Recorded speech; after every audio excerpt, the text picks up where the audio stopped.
mainit na usapan ang naglalaman ng blind item na lumabas sa isang sikat na entertainment website na agad na naging paksa ng diskusyon sa komunidad. Ayon sa blind item, ang paksa ay isang mag-asawang artista na umano'y nagpakasal na sa ibang bansa. Ang lalaki sa mag-asawa, bukod sa pagiging aktor, ay kilala rin bilang isang matagumpay na negosyante. Isang mahalagang detalye sa blind item ay ang pagbanggit sa kanyang nakaraang relasyon na pinagmula ng ilang isyu noon. Subalit, ang kasalukuyang sitwasyon ay nagpapakita na siya ay mas mature na at tila mas handa na sa kanyang bagong yugto ng buhay. Ang ganitong klase ng blind item ay hindi bago sa mundo ng showbiz.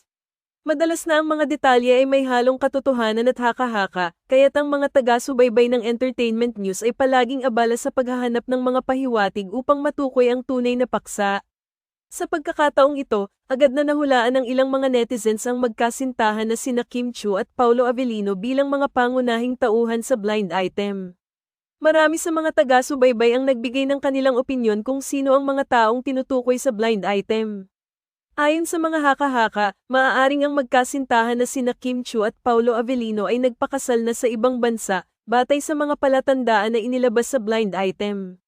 Ang kanilang relasyon, na matagal nang pinag-uusapan sa social media at entertainment news, ay tila umaayon sa mga detalye na ibinigay sa blind item.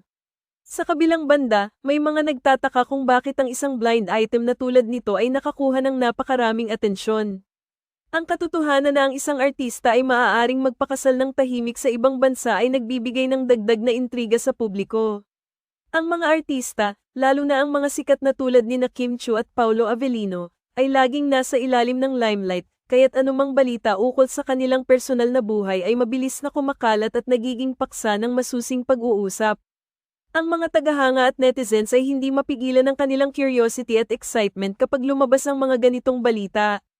Ang bawat pahiwatig at detalye ay nagbibigay sa kanila ng kasiyahan at pagkakataon na magdiskusyon tungkol sa kanilang mga paboritong artista. Sa isang banda, ito rin ay nagpapakita ng pagiging makabago ng media at kung paano ito nakakaapekto sa pampublikong pananaw sa mundo ng showbiz. Ngunit, sa kabila ng lahat ng mga spekulasyon at haka-haka, mahalagang tandaan na ang mga blind item ay kadalasang may halo ng katotohanan at imahinasyon.